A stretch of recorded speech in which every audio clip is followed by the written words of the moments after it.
এই দেখো বন্ধুরা, আজকে বানাবো খিচুড়ি। তা আজকে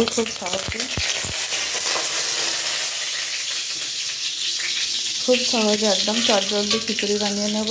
কড়ার মধ্যে তেল দিয়ে দিয়েছি আর দিয়ে দিয়েছি শুকনো লঙ্কা, তেজপাতা। জানলা দিয়ে এত রোদ্দুর আসছে, দেখো ভালো করে আলোটা, ফোনটা ফোকাস হচ্ছে না, ক্যামেরাটা। তা এই দেখো নিয়ে নিয়েছি ফুলকপি, আলু, গাজর আর কড়াইশুঁটি, কাঁচা লঙ্কা, অল্প একটু আদা নিয়েছি, আদাটা গ্রেট করে দেবো। আর আছে এখানে টমেটো কাটা আছে, এখানে চাল আর ডাল নিয়ে নিয়েছি, ধুয়ে নেবো। তা কড়াই তেল গরম হয়ে গেছে, এবার এর মধ্যে আমি ফুলকপিগুলো দিয়ে দেবো। দেখো এখানে সবজিগুলো দিয়ে দিয়েছি, সবজিগুলো ভাজা হচ্ছে। আর এখানে দেখো গরম জল বসিয়েছি, জলটা ফুটে গেছে। এখানে চাল আর ডাল ধুয়ে নিলাম। আর এখান থেকে টমেটো দিয়ে দেবো একটু, এর মধ্যে টমেটো দিয়ে দিলাম। এবার আমি আদাটা গ্রেট করে দিয়ে দেবো এর মধ্যে। ফুলকপিটা একটু ভাজা ভাজা হয়েছে, আলুটাও হয়েছে, তা আদাটা দিয়ে টমেটোটা দিয়ে দিয়েছি। এবার আমি গাজরটা আদাটা গ্রেট করে দেবো। চলো আদাটা নিয়ে নিয়েছি, এবার গ্রেট করে আগে ওর মধ্যে দিয়ে দিই। এই দেখো আদাটা গ্রেট করে নিয়ে নিয়েছি, হাতার মধ্যে অল্প করে দিয়েছি। আর এবার এর মধ্যে আমি দিয়ে দেবো, একটু নাড়াচাড়া করে নিয়ে দিয়ে দেবো চাল ডালটা ধুয়ে রেখেছি, এটা দিয়ে দেবো। আজকে টমেটোটা ঘাঁটবো না, টমেটোটা এরকমই গোটা গোটাই থাকবে। আর ফুলকপি, আলু, গাজর দিয়েছি, এই যে কিছুই ঘাঁটবো না দেখি।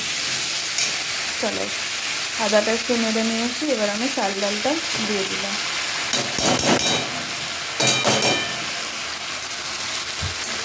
চাল ডালটাও দিয়ে একটু নেড়ে নেব।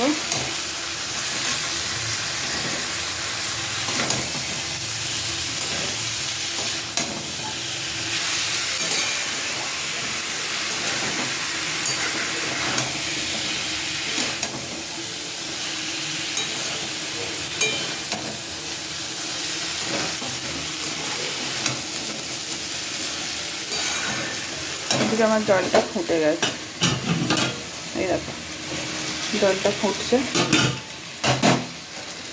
একটু একটু নেড়ে নিয়ে এটা শুকনো হয়ে যায়, তারপরে ধনে, জিরে, নুন, হলুদ সব দিয়ে দেবো। সবজিটা ভাজার সময় ছিটকাচ্ছিল বলে একটুখানি হলুদ দিয়েছিলাম, আর তো নুন দিইনি। এবার জলটা শুকিয়ে গেছে, এবার এর মধ্যে আমি বাকি মশলাগুলো দিয়ে দেবো।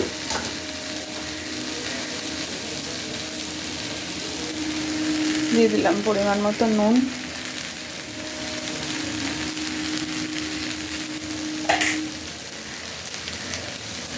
পরিমাণ মতো হলুদ,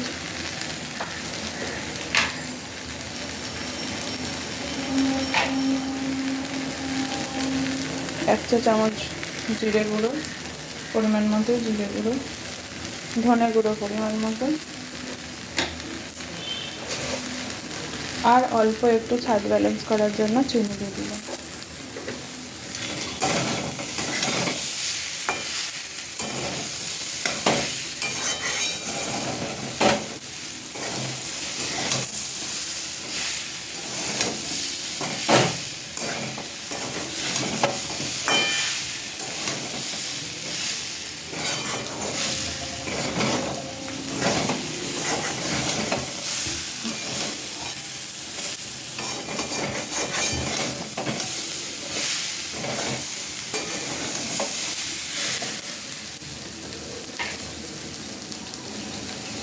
গুঁড়ো মশলাটা তো নেড়ে নিয়েছি, এবার দিয়ে দিলাম একটু ছাই গরম মশলা।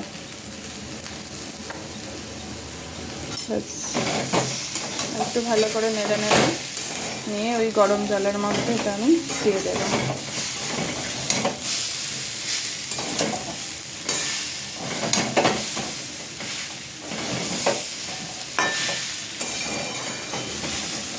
শীতকাল তো চলেই যাচ্ছে, আর খিচুড়ি খাওয়া যাবে না, তাই শীতকাল থাকতে থাকতে যতটা রিচ খাবার খাওয়া যায় খেয়ে নিই। যেমন ঠান্ডা পড়েছে ঠিক সেরকমই গরম পড়বে।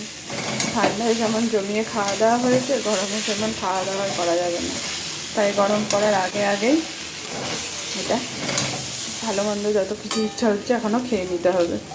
আর এই চালটা কিন্তু আমাদের চাষের চাল, এটা কিন্তু কামিনী আতপ চাল না, এই আলো চালটা ঘরোয়া দেশি চাল। আর চলো, এটাও ভাজা হয়ে গেছে, এবার জলটাও ফুটে গেছে, জলের মধ্যে দিয়ে দিই। আজকে আর এখন ঘি দেবো না, ঘিটা খাবার সময় দিয়ে নেব থালাতে। এই দেখো জলটা তো ফুটে গেছিলো, আমি সব কড়া থেকে ঢেলে দিয়ে দিয়েছি, এবার ফুটছে, সিদ্ধ হয়ে যাক তারপরে আসছি।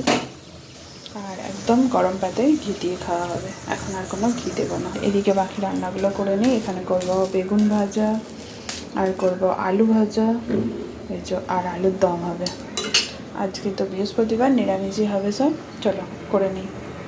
এই দেখো গ্যাস বন্ধ করে দিয়েছি, আমার খিচুড়ি রেডি হয়ে গেছে, বেশিক্ষণ সময় লাগে না জলটা ফুটিয়ে দিয়ে দিতে।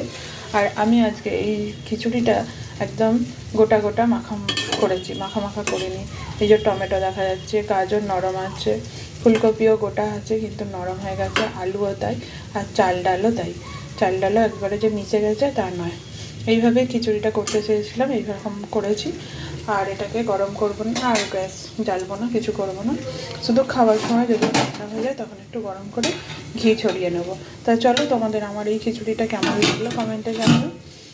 এই খিচুড়ির মধ্যে শাক পাতাও দেওয়া যায়, কিন্তু আজকে আমার ঘরে সেরকম কিছু শাক পাতা ছিল না, তাই দিইনি, নাহলে এই খিচুড়ির মধ্যে আমি শাক পাতাও দিই।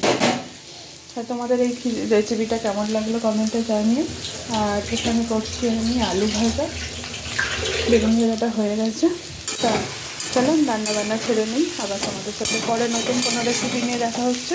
ততক্ষণে সবাই ভালো থেকো, সুস্থ থেকো, আর সকলে আমার পাশে থেকো।